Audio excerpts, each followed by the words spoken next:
I think the political dynamic here on the Sunshine Coast and hinterland has been affected by a point I've made on many occasions, that it's considered safe LNP territory, and that works to our detriment. And the 2016 rollout date for the NBN is just an example of that. There's no impetus to improve the rollout date. However, a close vote or even a win for myself or one of the other candidates, I think would certainly give us a lot more power to say, look, people here are unhappy. It's an integral part of the infrastructure needed here.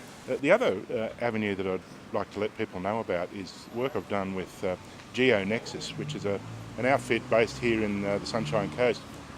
They're proposing to connect the subsea fibre optic cable that links us with the world and bring it into Kawana with a view to building data centres. It's publicly available information, but none of the other candidates seem to either understand or appreciate the importance of this project. If we can get that up and running, and it needs some federal government support and assistance, if we can get that going, that absolutely connects us with the rest of the world in the most technologically advanced connectivity available on the planet, number one. And number two, it means that this area that we all live in and love is going to have the opportunity to have big players in the technology industries based here.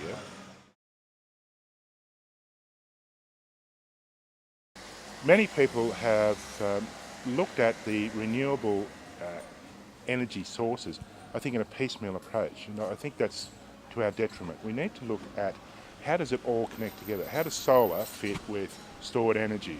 How does wind power fit into the network?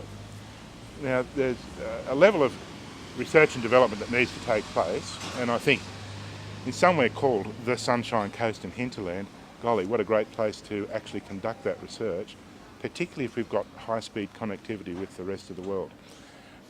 The Renewable Test Zone idea has come from many of these initiatives will require more than just a test bench in a laboratory.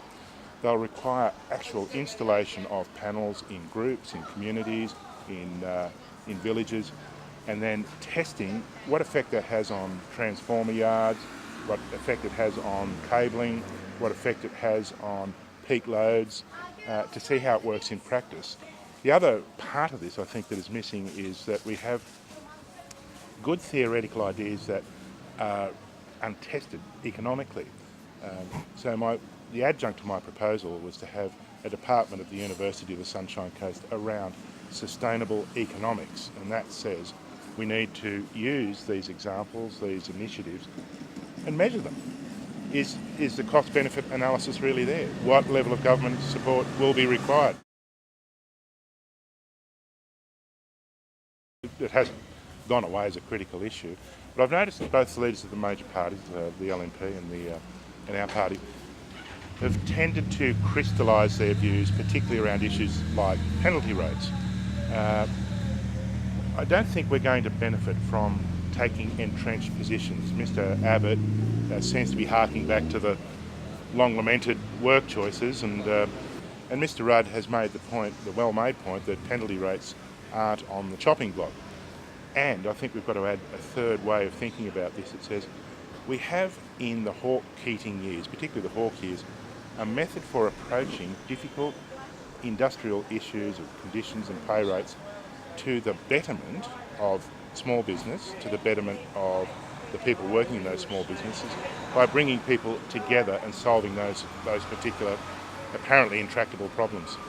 Small business isn't opening its doors on weekends, at nights. Workers aren't being paid because the businesses aren't opening those doors.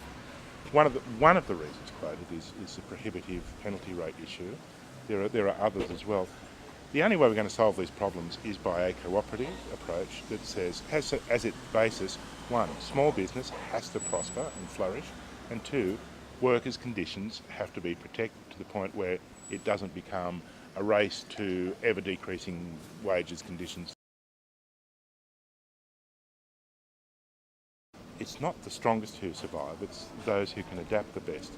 And that requires us to approach the future with a nimble and a flexible approach so that our children, our future generations have decent jobs in an ever-changing and expanding world.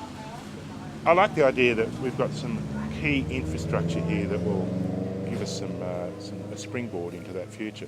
One is the Sunshine Coast University Hospital. What can I do about it?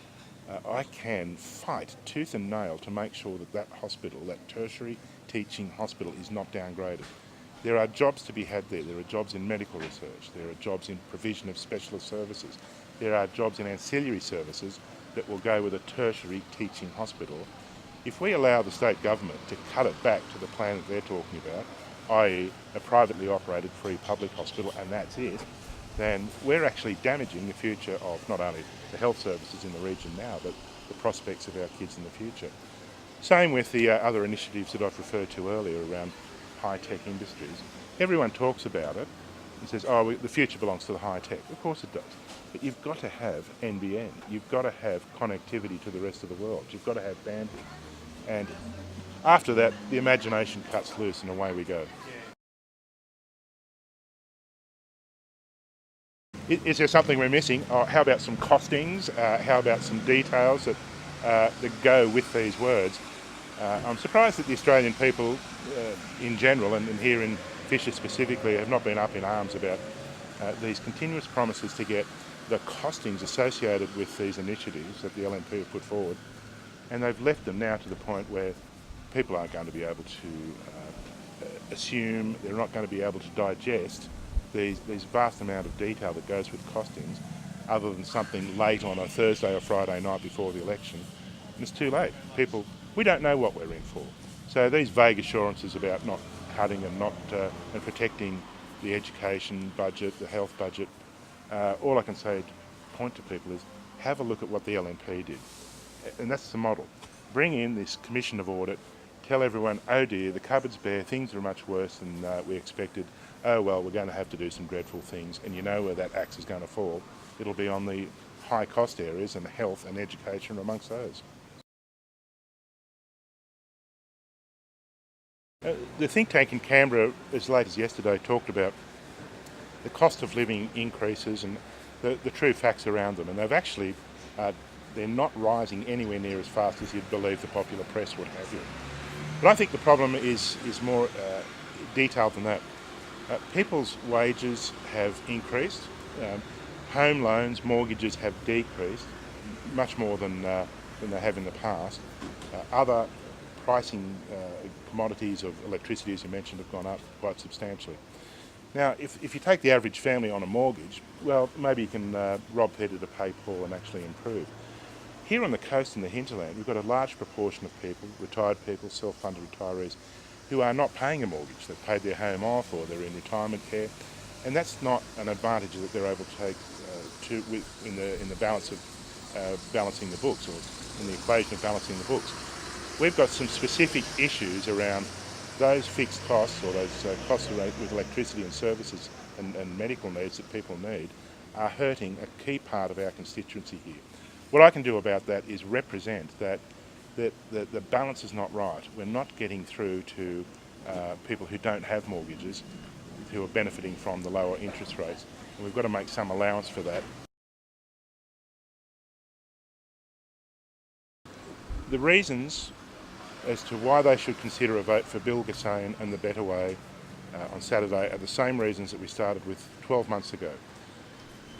The Sunshine Coast, the hinterland, the seats of Fisher, the seats of Fairfax and Wide Bay have been neglected by their local members at federal and state level. The issues of cost of living, the issues of getting the NBN rolled out, the issues of around our hospitals that are being denigrated and downgraded by the Liberal and National Party at state government level, and the shocking state of our roads. They're the issues that affect people amongst the many, and if we take it as read that the polls are flying high from my opponents at the moment, I think we have to say not so fast. There's a group here that comprises myself and other parties like Katter, like Palmer, who think that maybe it's time for a change, maybe it's time for a better way. And I absolutely subscribe to that theory.